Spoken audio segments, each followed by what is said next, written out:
नशामुक्त नाशिक अभियानांतर्गत नाशिक शहर पोलिसांच्या अंमली पदार्थ विरोधी पथकाने मोठी कारवाई करत राजस्थानातील एका संशयिताला अटक केली आहे।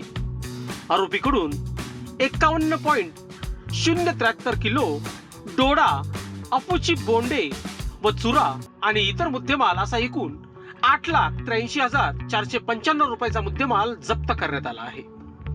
नाशिक पोलीस आयुक्त संदीप कर्णिक यांच्या आदेशानुसार सुरू असलेल्या विशेष मोहिमेदरम्यान प्रभारी अधिकारी सचिन चौधरी यांना मिळालेल्या गुप्त माहितीनुसार पंचवटीतील दत्तनगर पेट्रोल परिसरात सापळा रचण्यात आला।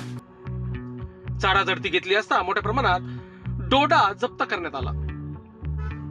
यामध्ये अटक करण्यात आलेल्या आरोपीचे नाव सुभाष मंगळाराम बिश्नोई, वय वर्ष 42, तो मूळचा राजस्थानातील जोधपूर जिल्ह्यातील रहिवासी आहे।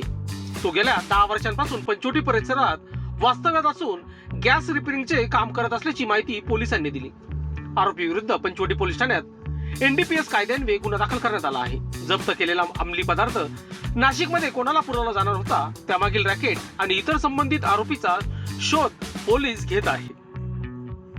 सदरची कामगिरी अंमली पदार्थ विरोधी पथक आणि पंचवटी पोलीस ठाण्याच्या गुन्हे शोध पथकाने संयुक्तपणे केली असून या कारवाईमुळे नाशिकमध्ये अंमली पदार्थाच्या तस्कराविरोधातील पोलिसांची मोहीम अधिक तीव्र झाल्याचे स्पष्ट झाले आहे।